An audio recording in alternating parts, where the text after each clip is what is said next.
Engineering university girls school and কলেজের দশম শ্রেণীর ব্যবসা শিক্ষা শাখার প্রিয় শিক্ষার্থীরা, আসসালামু আলাইকুম ও রহমতুল্লাহ। আশা করি তোমরা সবাই ভালো আছো। আমি আবুল হাসান, সহকারী অধ্যাপক, হিসাব বিজ্ঞান বিভাগ, তোমাদেরকে আজকের অনলাইন ক্লাসে স্বাগত জানাচ্ছি।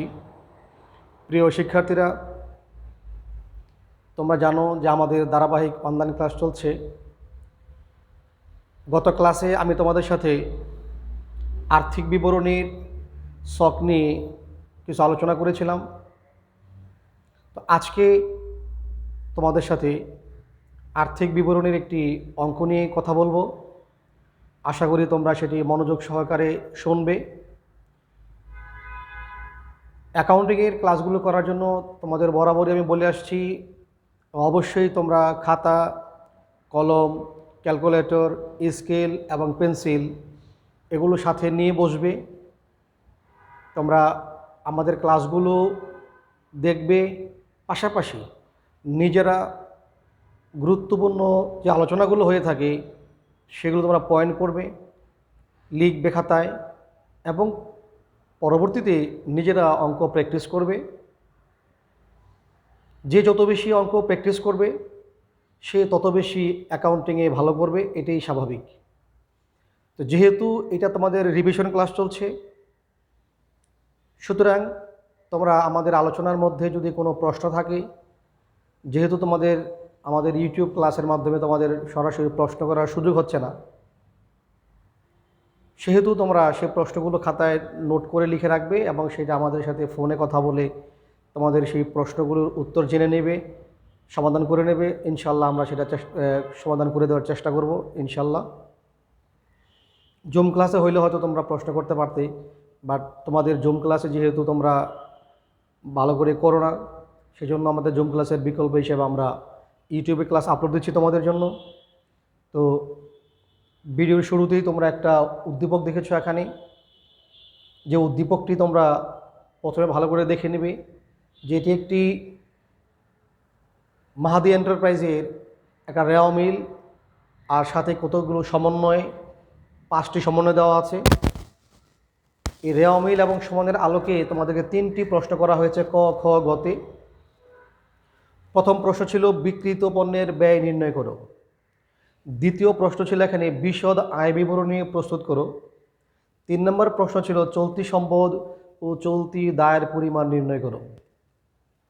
এটি করার জন্য তোমাদের আগে উদ্দীপকটি ভালো করে পড়ে নিতে হবে। আমি তোমাদেরকে বিষয়গুলো নিয়ে আগে আলোচনা করার চেষ্টা করছি, তারপরে ইনশাল্লাহ আমি চেষ্টা করব তোমাদেরকে অঙ্কটা কীভাবে সলভ করে দেওয়া যায় কিনা। যদি সলভ করে দেবো সেটা তোমরা বাসায় ভালো করে দেখবে, এবং অবশ্যই অঙ্কটা তোমরা আবার নিজেরা করার চেষ্টা করবে। কতগুলো গুরুত্বপূর্ণ সমন্বয় এখানে রয়েছে। রেওয়া মিলের ভিতরেও কয়েকটা সমন্বয় রয়েছে যেগুলো খুবই গুরুত্বপূর্ণ, তোমাদের জন্য পরীক্ষায় আসার খুবই সম্ভাবনা রয়েছে, এবং তোমাদের জানতে হবে এই গুরুত্বপূর্ণ বিষয়গুলো। তো এখানে প্রথমে লেখা আছে নগদ তহবিল। চলতি সম্পদ তোমরা জানো, আসবাবপত্র, প্রাপ্য হিসাব, 10% বিনিয়োগ। পাশে একটা তারিখ দেওয়া আছে 1/7/2017। অঙ্কের শুরুতে লেখা আছে রেওয়া মিলটা ছিল 31 ডিসেম্বর, অর্থাৎ 31/12/2018। এ ছিল রেওয়া মিলের তারিখ। আর 10% বিনিয়োগ, 10% বিনিয়োগের পাশে তারিখ লেখা আছে 1/7/2017। এটি খুব একটি গুরুত্বপূর্ণ বিষয়, এই তারিখটি। যেহেতু আর্থিক বিবরণীর প্রতি হিসাবকালের শেষে প্রস্তুত করতে হয়, এই 10% হচ্ছে বিনিয়োগের সুদের হার, অর্থাৎ বিনিয়োগের উপর যে আয়ের যে হার রয়েছে, যে পরিমাণ ইন্টারেস্ট বা সুদ পাওয়া যাবে, বা মুনাফা বলতে পারো, পাওয়া যাবে, মুনাফা বলা যাবে না, সুদই হবে, এটা ফিক্সড 10%।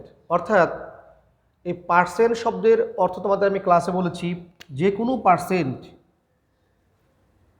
সুদের হার নির্ণয়ের ক্ষেত্রে যে কোনো পার্সেন্ট হচ্ছে শতকরা। এই পার্সেন্ট বোঝায় 100, অর্থাৎ 100 টাকায় 1 বছরে 10 টাকা। এই পার্সেন্টে বোঝায় 100 টাকায় 1 বছরে ইন্টারেস্ট হবে 10 টাকা। আর যেহেতু আর্থিক বিবরণী প্রস্তুত করা হয় প্রতি হিসাবকালের শেষে, তার মানে এই প্রতিষ্ঠানের হিসাবকাল যখন শেষ হয় 31 ডিসেম্বরে, তাহলে প্রতি বছরই হিসাব প্রস্তুত করা হয় এবং প্রত্যেক বছরের আয় এবং প্রত্যেক বছরের ব্যয়গুলো ওই হিসাবকালের মধ্যেই হিসাবভুক্ত হয়ে থাকে। যেহেতু বিনিয়োগ করেছি 2017 সালের জুলাই মাসের 1 তারিখে, আর এই অঙ্কটা হচ্ছে 31 ডিসেম্বর 2018, বিনিয়োগের তারিখ থেকে আমার এই হিসাবকালের সময়ের যে ব্যবধান সেটা হচ্ছে 1 বছর 6 মাস। 17 সালে July, August, September, October, November, December, তাহলে 17 সালের ডিসেম্বর পর্যন্ত 6 মাস একটা হিসাবকাল শেষ হয়েছে এই বিনিয়োগের জন্য। আবার ডিসেম্বরের পরে 18 সালের জানুয়ারির 1 তারিখ থেকে 18 সালের ডিসেম্বর পর্যন্ত এখানে 1 বছর, মোট সময় হয়েছে 1 বছর 6 মাস। তো যেহেতু প্রতি ডিসেম্বরে এটার হিসাবকাল শেষ হয়, সুতরাং 17 সালে যে 6 মাসের মেয়াদ ছিল বিনিয়োগের সুদের জন্য, ওই 17 সালের সুদের হিসাবটা 17 সালের 31 ডিসেম্বরে হিসাবভুক্ত হয়েছে। কারণ তোমরা জানো যে মুনাফাজাতীয় আয় এবং মুনাফাজাতীয় ব্যয় সংশ্লিষ্ট হিসাব বছরের মধ্যেই এটা বন্ধ হয়ে যায়, হিসাবভুক্ত হয়ে যায়। 1 বছরের আয় 1 বছর বা ব্যয় পরের বছর আয় ব্যয়ের সাথে যুক্ত হয় না। সুতরাং 17 সালের বিনিয়োগের সুদ যে আয়টা ছিল এটা 17 সালে হিসাবভুক্ত হয়েছে। আমরা যেহেতু 18 সালে কাজ করছি, তাই আমরা 18 সালের বিনিয়োগের সুদ এখানে হিসাবভুক্ত করব। 18 সাল বলতে আমরা 1 বছরের সুদ ধরবো। অতএব তোমরা অনেক সময় পরীক্ষা, যেটা তাড়াহুড়ার কারণে হোক, না বোঝার কারণে হোক, যে আমরা অনেক সময় জুলাই মাস দেখলেই সুদ ধরে থাকি 6 মাসের, যে 1/7 লেখা আছে, সাল যতই হোক আমরা 6 মাসে সুদ ধরে ফেলি। নো, এটা করা যাবে না, তবে সালটাও দেখতে হবে। তাহলে সাল দেখে যদি মনে হয় যে আমার হিসাবকাল যে সময় আর বিনিয়োগের সেই সময়, এই সময়ের মধ্যে পার্থক্য যদি 1 বছরের বেশি হয়, 1 বছর বা তার বেশি হয়, তাহলে আমরা ওই 1 বছরের হিসাবকালের সুদই আমরা এখানে ধরবো, আমরা হিসাবে অন্তর্ভুক্ত করব। এর পিছনেরটা মানে আগের বছরেরটা আমরা এই সালের আয়ের মধ্যে হিসাবভুক্ত করব না। সুতরাং এখানে 1/7 লেখা থাকা সত্ত্বেও আমাদের বিনিয়োগের সুদ হবে এখানে 1 বছরের। বিনিয়োগের সুদ হবে 1 বছরের, 7 হলেও এখানে 6 মাস হবে না। এই জন্য যে 7 হচ্ছে 17 সালের 7, অর্থাৎ 17 সালের জুলাই মাস। তাহলে আমি তোমাদের যে কথাটা বলবো যে হিসাবকালের ব্যবধান, বিনিয়োগের তারিখ এবং আমাদের হিসাবের যে সময়, এর ব্যবধান যদি 1 বছরের বেশি হয়, তাহলে আমরা সুদ ধরবো 1 বছরের। তাহলে আমাদের দেখব 10% 1 বছরের সুদ আমরা এখানে বিনিয়োগের সুদ হিসেবে বিবেচনায় আনবো, আয় হিসেবে দেখাবো বিনিয়োগের সুদ। আমার মনে হয় তোমাদের তারিখের বিষয়টি ক্লিয়ার হয়েছে। তারপরেও যদি কারো কোনো কনফিউশন থাকে, প্রশ্ন থাকে, আমাদেরকে ফোন করে জেনে নিতে পারবে। তাহলে তোমরা এখানে দেখবা বিনিয়োগের তারিখ কত আছে আর অঙ্কের তারিখ কত আছে। এই দুইটা তারিখের ব্যবধান যদি 1 বছর বা তার বেশি হয়, তাহলে আমরা আয় হিসাবে বিনিয়োগের সুদ 1 বছরের সুদ ধরব। আর যদি 1 বছরের কম হয়, তাহলে যত মাস হয়, 6 মাস, 7 মাস, 8 মাস, 3 মাস, 2 মাস বা 11 মাস, যত মাস হয় আমরা তত মাসের সুদ ধরব। কারণ আমাদের হিসাব কালটা হচ্ছে 1 বছর। তাহলে বিনিয়োগের তারিখ যদি 1 বছরের কম হয়, তাহলে যত মাস হয় তত মাসের সুদ ধরব। আর যদি 1 বছরের বেশি হয়, তাহলে আমরা 1 বছরের সুদ ধরব, কারণ আমাদের হিসাব কালটা 1 বছরের। কারণ এই 1 বছরের পিছনের আয়ও আসবে না, পরবর্তী সময়ের আয়টাও এখানে আসবে না। এটি হিসাবকাল ধারণার, তোমরা জানো যে হিসাবকাল ধারণা এটি বলা হয়েছে যে 1 বছরের মুনাফা জাতীয় আয় ব্যয়গুলো সেই বছরই হিসাব বন্ধ হয়ে যায়, সেই বছরের মধ্যেই আয় ব্যয় হিসাব করতে হয়, যেটাকে আয় ব্যয় সংযোগ নীতি আমরা বলেছি, ম্যাচিং কনসেপ্ট, যে সংশ্লিষ্ট বছরের আয়ের বিপরীত ওই বছরের ব্যয়গুলোকে হিসাবভুক্ত করতে হয়।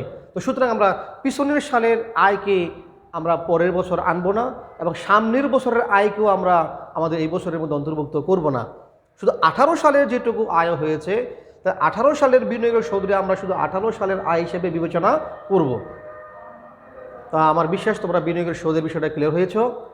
এরপরে রয়েছে এখানে প্রারম্ভিক মজুত পণ্য। তোমরা জানো প্রারম্ভিক মজুত পণ্য প্রত্যক্ষ ব্যয়। তো প্রারম্ভিক মজুত পণ্য প্রত্যক্ষ ব্যয়, তোমরা এটাকে প্রত্যক্ষ ব্যয় হিসেবে চিহ্নিত করবে। সুপ্রিয় শিক্ষার্থীরা, যে কথা তোমাদের বলছিলাম যে বিনিয়োগের সুদের ব্যাপারে, যে সুদ নির্ণয়ের ক্ষেত্রে তোমরা যে জিনিসটা বিবেচনা করবে, বিনিয়োগ এবং ঋণ উভয় ক্ষেত্রেই তোমরা তারিখটাকে খুব গুরুত্ব সহকারে চিন্তা করতে হবে, যে অঙ্কের তারিখ কত আর বিনিয়োগ বা ঋণের তারিখ কত, তার উপর ভিত্তি করে তোমরা সুদ নির্ণয় করবে। তো আশা করি তোমরা বিনিয়োগের সুদের বিষয়টা ক্লিয়ার হয়েছো। তারপরে যদি কোনো কনফিউশন থাকে তাহলে আমাকে জিজ্ঞেস করবে, আমি ইনশাল্লাহ তোমাদের বুঝিয়ে দেওয়ার চেষ্টা করব। এরপরে রয়েছে দেখো 8% বন্ধুক ঋণ। এই বন্ধুক ঋণের মধ্যে তোমরা একটা তারিখ দেখো, বন্ধুক ঋণের পাশে তারিখ লেখা আছে 8% বন্ধুক ঋণ।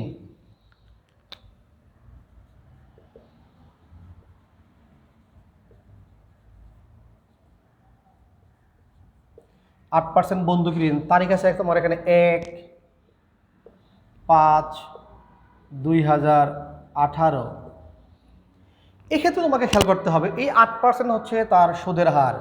সুদের হার ফিক্সড, অর্থাৎ যে ঋণ কারবার গ্রহণ করেছে কোনো প্রতিষ্ঠান থেকে, সেখানে তার একটি সম্পদ বন্ধক রেখে, মর্টগেজ রেখে সে ঋণ নিয়েছে, বিনিময়ে সে প্রতি বছর সুদ দিবে 8% করে, অর্থাৎ 100 টাকায় 1 বছরের সুদ দিবে 8 টাকা। 100 টাকায় 1 বছরের সুদ দিবে 8 টাকা। এখন তার হিসাবকালের মধ্যে যতটুকুন পরে, যত মাস পরে, সে অত মাসের কি দিবে? সুদ দিবে। তো যেহেতু আমাদের অঙ্ক হচ্ছে 31 ডিসেম্বর 2018, সেহেতু আর 1/5/2018, তার মানে 1/5 বলতে বোঝানো হয় এখানে মে মাসের 1 তারিখ। জানুয়ারি, ফেব্রুয়ারি, মার্চ, এপ্রিল 4 মাস যাওয়ার পরে মে মাসের 1 তারিখে সে ঋণটুকু নিয়েছে। যেহেতু মে মাসের 1 তারিখে ঋণ নিয়েছে আর ডিসেম্বর মাস আমাদের হিসাবকাল শেষ, তাহলে দেখো এখানে কিন্তু এই হিসাবকালের শেষ তারিখ আর ঋণের তারিখ পার্থক্যটা কদিন হচ্ছে? May, June, July, August, September, October, November, December. তাহলে আমাদের এই হিসাবকালের মধ্যে সময় পড়তেছে 8 মাস।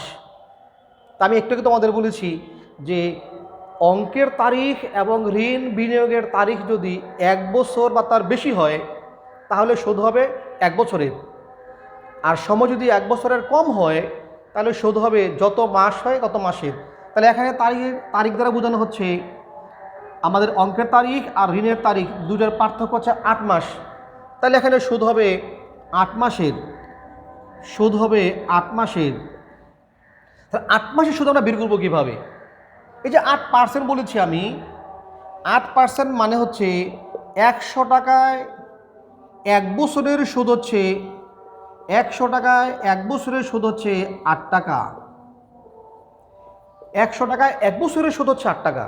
তার মানে এই পার্সেন্ট দ্বারা যে সুদ আমরা বের করবো সেটা আমার 1 বছরের বের হবে। 1 বছর মানে কি 12 মাসের বের হবে।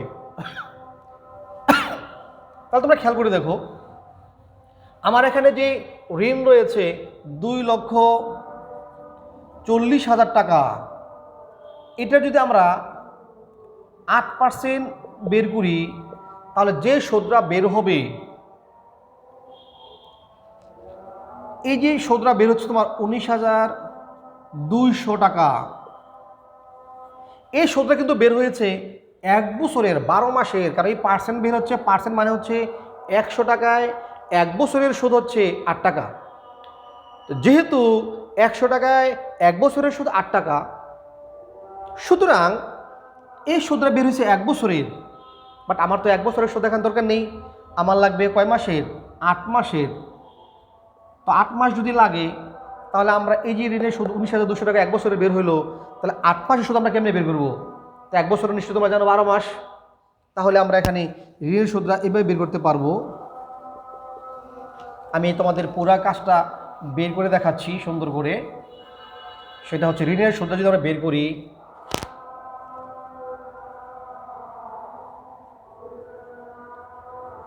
ঋণের সুদ লিখি। ঋণের সুদ হলো 2,40,000 টাকা হচ্ছে আমার ঋণ। এটার সুদ হচ্ছে 8%। তাহলে 2,40,000 টাকার 8% বের করলে আমার সুদ বের হবে এক বছরের। আমার এক বছর দরকার নেই, আমার দরকার হচ্ছে 8 মাসের। তাহলে এই এক বছরের সুদকে আমি 12 দিয়ে ভাগ দেব। 12 দিয়ে ভাগ করলে তুমি এক মাসের সুদ পাবে। যেহেতু এক বছরে 12 মাস, তাহলে এখানে 12 দিয়ে ভাগ করলে তুমি এক বছরের সুদ পাবে। এক মাসের সুদ, এক বছরের সুদকে তুমি 12 মাস দিয়ে ভাগ করলে এক মাসেরটা পাবে। আর তোমার দরকার হচ্ছে 8 মাস। তাহলে 12 দিয়ে ভাগ করে 8 দিয়ে যদি গুণ দাও তাহলে তুমি 8 মাসের সুদ পেয়ে যাবে। তাহলে খেয়াল রাখতে হবে যে কোনো পার্সেন্ট মানে হচ্ছে শতকরা, মানে 100 টাকায়। তো 100 টাকায় এক বছরে যদি হয় 8 টাকা, তাহলে 2,40,000 টাকায় আমার 8%-এ যে টাকাটা বের হবে সেটি হবে আমার এক বছরের। কিন্তু আমার দরকার হচ্ছে 8 মাস। তাহলে 8 মাস বের করতে হলে আমার বের হলো এক বছর মানে 12 মাস। তাই 12 দিয়ে ভাগ। যখন তুমি 12 দিয়ে ভাগ করবে তুমি পেয়ে গেলা এক মাস পেয়ে গেলা। তো যেহেতু তোমার দরকার হচ্ছে 8 মাস, অতএব ওই 8 দিয়ে গুণ দিতে হবে। তাহলে 12 দিয়ে ভাগ 8 দিয়ে গুণ, তাহলে তুমি 8 মাসে সুদ পেয়ে গেলা। যত টাকা আসে তুমি দেখো কত টাকা আসে। তোমার ক্যালকুলেটর নাও, ক্যালকুলেটর নিয়ে তারপরে তুমি সুদটা বের করো, দেখো কত টাকা সুদ আসে।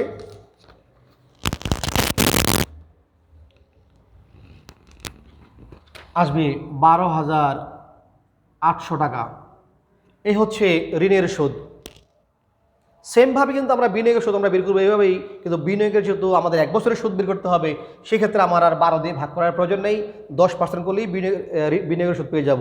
আর ঋণের বেলা এই হচ্ছে আমার 12,800 টাকা হচ্ছে আমার ঋণের সুদ। এরপরে তোমাদের এখানে রয়েছে মজুরি ও মূলধন। মজুরি হচ্ছে প্রত্যক্ষ ব্যয়, মূলধন হচ্ছে মালিকানা সত্ত্ব। উপরে আছে বিনিয়োগের সুদ, বলা আছে 12,000 টাকা ক্রেডিট দিকে লেখা রেওয়া মিলের। তো আমাদের বিনিয়োগ ছিল, বিনিয়োগ দেখো লেখা আছে 2 লক্ষ টাকা। 2 লক্ষ টাকার সুদের হার হচ্ছে 10%। তাহলে 10%-এ বিনিয়োগের সুদ হয় 20,000 টাকা এক বছরে। বিনিয়োগের সুদ হয় 20,000 টাকা। যেহেতু রেওয়া মিলে বিনিয়োগের সুদ লেখা আছে 12,000 টাকা, তার মানে 20,000 টাকার মধ্যে 12,000 টাকার সুদ আমরা পেয়েছি। রেওয়া মিলে যেটা লেখা আছে এটা অলরেডি পাওয়া গেছে, সব বিনিয়োগের সুদ আয় হিসেবে পাওয়া গেছে। তাহলে সুদ হয় 20,000 টাকা, এর মধ্যে পেয়েছি আমরা 12,000 টাকা। তাহলে বাকি রয়ে গেল আরও 8,000 টাকা। ওইটা হচ্ছে তোমার অনাদায়ী মানে বকেয়া। তাহলে বিনিয়োগের সুদ তোমার এখনও বাকি আছে 8,000 টাকা। অর্থাৎ বিশদ আয় বিবরণীতে আমরা বিনিয়োগের সুদ হচ্ছে অপরিচালন আয়। সেই অপরিচালন আয়ের মধ্যে আমরা লিখব বিনিয়োগের সুদ 12,000 টাকা যোগ অনাদায়ী লিখব 8,000 টাকা। তাহলে বিনিয়োগ সুদ হয়ে যাবে 20,000 টাকা। দেখো লেখা আছে বেতন 9 মাস। তো বেতন যদি 9 মাস হয়, 9 মাসে লেখা আছে 27,000 টাকা। খেয়াল রাখতে হবে যেহেতু আমাদের অঙ্কটা হচ্ছে এক বছরের বার্ষিক একটা হিসাবকাল এক বছর, তাহলে বেতন দেওয়া আছে 9 মাস। যেটুকু রেওয়া মিলে দেওয়া আছে এটুকু বেতন অলরেডি পরিশোধ হয়েছে। তাহলে আমার এক বছরের মধ্যে আমার 9 মাসের বেতন পরিশোধ হয়েছে। তো যেহেতু আমাদের এক বছর মানে হচ্ছে 12 মাস, তাহলে 12 মাসের মধ্যে বাকি 3 মাসের বেতন এখনও দেওয়া হয়নি। তাহলে যেটুকু দিয়েছি এটুকু 9 মাসের বেতন দিয়েছি। তাহলে এখানে দেওয়া 27,000 টাকা। এই 27,000 টাকাকে আমরা 9 দিয়ে ভাগ দিব। 9 দিয়ে ভাগ করলে আমরা এক মাসের বেতন পাবো। বকে আছে কয় মাস? বকে রয়েছে 3 মাস। ওইটাকে আমরা 3 দিয়ে গুণ দিব। তাহলে 9 দিয়ে ভাগ আর 3 দিয়ে গুণ, 3 মাসের টাকা তুমি পাবা এখানে বকেয়া। বেতনের সাথে বকেয়া বেতন তুমি পরিচালন ব্যয়ের মধ্যে যোগ করবা। সেমভাবে লেখা আছে ভাড়া, 4 ভাগের 3 ভাগ লেখা আছে 15,000 টাকা।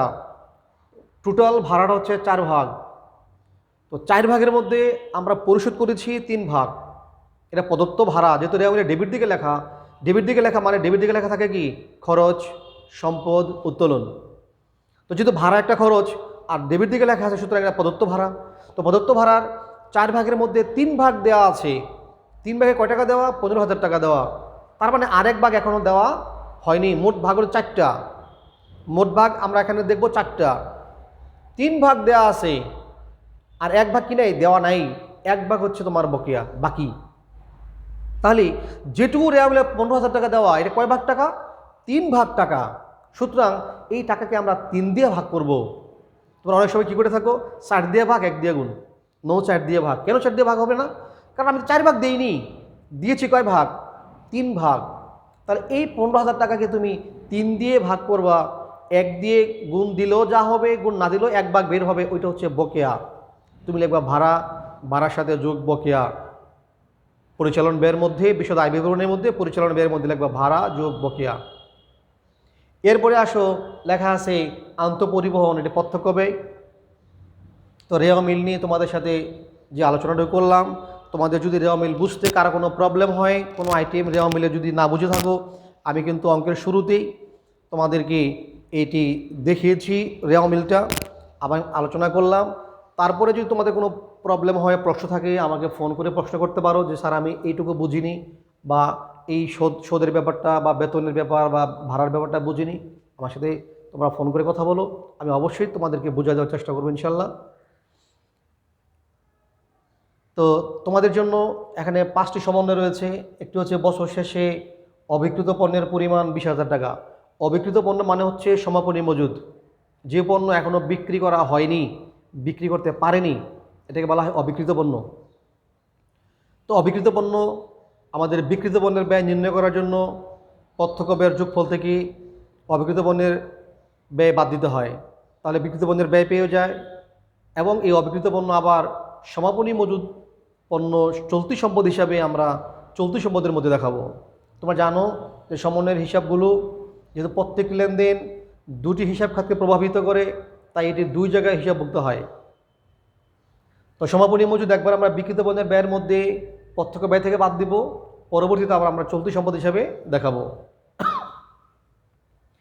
প্রাপ্য হিসাবের মধ্যে 8,000 টাকা যেটি কুরিন হিসাবে বিবেচিত হবে, অর্থাৎ প্রাপ্য হিসাবের মধ্যে কিছু লোক রয়েছে যারা টাকা দিবে না, এটা কারবার কনফার্ম হয়ে গেছে, নিশ্চিত হয়ে গেছে। নিশ্চিত দেনাকে, অর্থাৎ প্রাপ্য হিসেবে যেটুকু পাওয়া যাবে না বলে নিশ্চিত হয়ে যায়, সেটাকে কুরিন বলা হয়, অনাদায়ী দেনা বলা হয়, অনাদায়ী পাওনা বলা হয়। এটা নিশ্চিত ক্ষতি কারবারের জন্য এটা তুমি পরিচালন ব্যয়ের মধ্যে কুরিন হিসাবে লিখবে। প্রাপ্য হিসাব ছিল 80,000 টাকা, এর মধ্যে কনফার্ম হয়ে গেল 8,000 টাকা পাওয়া যাবে না। তো যেহেতু 8,000 টাকা পাওয়া যাবে না, এটা কুরিন হয়ে গেল, আর বাকি থাকে 72,000 টাকা, এটাকে বলা হয়েছে অবশিষ্ট প্রাপ্য হিসাব। তাহলে অবশিষ্ট প্রাপ্য হিসাব বলতে বোঝানো হয় 80,000 থেকে যে 8,000 পাওয়া যাবে না, এটা কনফার্ম, নিশ্চিত ক্ষতি। এই 8,000 বাদ দেওয়ার পরে বাকি টাকা হলো 72,000 টাকা। এখানেও চিন্তা করা হচ্ছে, অনুমান করা হচ্ছে, ধারণা করা হচ্ছে ভবিষ্যতে আরও কিছু টাকা নাও পাওয়া যেতে পারে। তার জন্য আগাম ব্যবস্থা হিসাবে 10% কুরিন সঞ্চিতি রাখতে বলা হয়েছে। এটাকে বলা হয় কুরিন সঞ্চিতি, মানে সম্পদের বিপরীতে একটা ব্যয় সৃষ্টি করা, ভবিষ্যৎ সম্ভাব্য ব্যয় হিসেবে সৃষ্টি করা, এটাকে বিপরীত সম্পদ বলা হয়। তাই আমরা আয় থেকে 10% সঞ্চিতি রাখবো, এর নাম হচ্ছে কুরিন সঞ্চিতি বা অনাদায়ী পাওনা সঞ্চিতি। এটা হচ্ছে ভবিষ্যৎ সম্ভাব্য ক্ষতির আগাম ব্যবস্থা, ভবিষ্যৎ সম্ভাব্য ক্ষতি বা ব্যয়ের পূর্ব প্রস্তুতি বা পূর্ব ব্যবস্থা। তা আমরা সেই হিসাবে 10% রাখবো সঞ্চিতি হিসাবে। পরিচালন ব্যয়ের মধ্যে তুমি এই কুরিনের সাথে কুরিন সঞ্চিতি যোগ করে দেবে। আর যদি আগে থেকে সঞ্চিতি রাখা থাকে রেওয়ামিলে, যেটাকে আমরা পুরাতন কুরিন সঞ্চিতি বলি, থাকলে আমরা বাদ দিয়ে দিতাম, নতুনটাকে আমরা সঞ্চিতি হিসেবে রাখবো। মুনাফাবিহীন পণ্য বিক্রয়ের মধ্যে অন্তর্ভুক্ত রয়েছে 10,000 টাকা।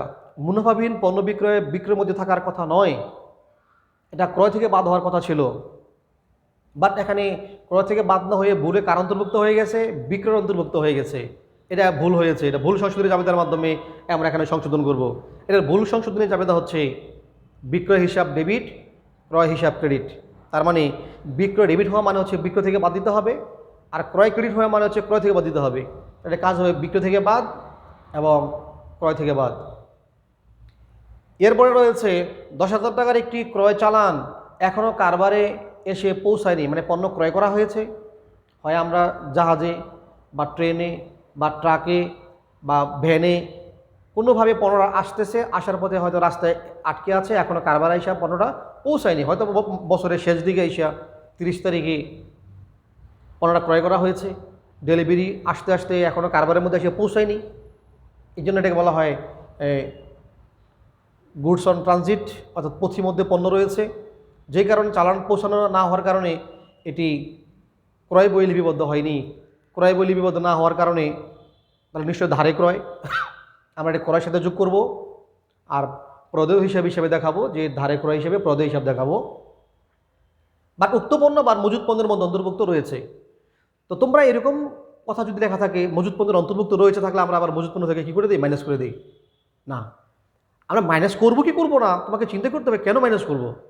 আমি পণ্য ক্রয় করেছি, এই পণ্য কারবারের মধ্যে আসলে যদি বিক্রি করা না হয়ে থাকে, তো যেহেতু এখন রাস্তায় রয়েছে তাহলে এটা নিশ্চিত এই পণ্য বিক্রি হয় নাই, যেহেতু এখনও পণ্য কারবারেই পৌঁছে নেই, সুতরাং এটা বিক্রি করারও সুযোগ হয় নাই, এই পণ্য আমার অবিকৃত রয়ে গেছে, আর অবিকৃত থাকলে অবশ্যই সেটা আমার মজুদ পণ্যের অন্তর্ভুক্ত হবে, আর এখানে মজুদ পণ্যের অন্তর্ভুক্ত রয়েছে, সুতরাং মজুদ পণ্য থেকে এটা বাদ দেওয়ার কোনো প্রয়োজন নেই।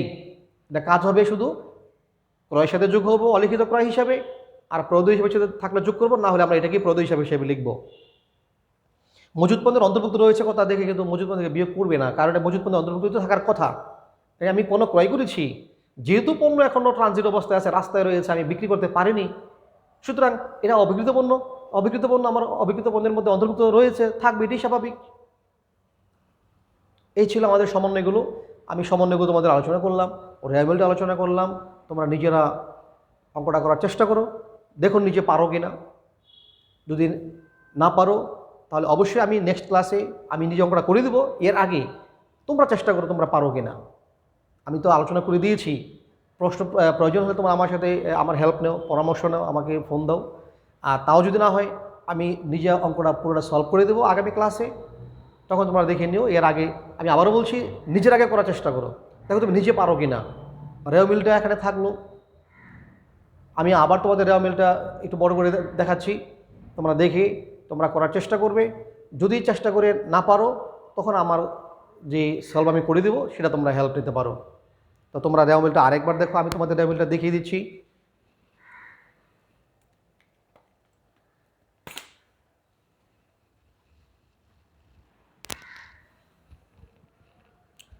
রেওয়া মিলটা তোমাদের হাতের কাছে নিয়ে বা তোমরা দেখে নিতে পারো, আমি তোমাদের রেওয়া মিলটা দেখাচ্ছি এবং সমন্বয়গুলো তোমাদের দেখিয়ে দিচ্ছি।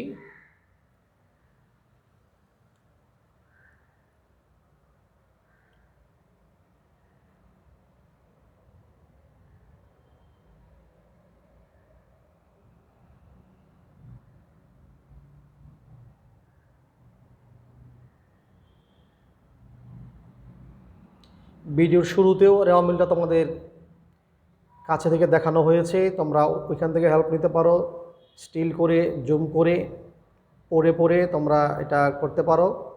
এবং শেষ দিকে এসেও তোমাদের আবার এই রেওয়া মিলটা এবং সমন্বয়গুলো দেখে দেওয়া হচ্ছে, তোমরা দেখে অঙ্কটা নিজে আগে করার চেষ্টা করো। যদি তুমি করতে না পারো তখন দেন আমি যে সলভটা করে দিব তোমরা সেটা থেকে তোমরা হেল্প নিতে পারবে, তবে আগেই হেল্প নিবে না, আগে নিজে করার চেষ্টা করো। তো ঠিক আছে, আজকে তাহলে তোমাদের জন্য এখানে থাকলো যে আমি তোমাদের জন্য বলবো যে তোমরা নিজেরা দেখো করার চেষ্টা করে পারো কিনা। পরবর্তী ক্লাসে তোমাদেরকে আবারও আমন্ত্রণ জানিয়ে আজকের ক্লাস এখানে শেষ করছি। সবাই ভালো থেকো, সবাইকে অসংখ্য ধন্যবাদ।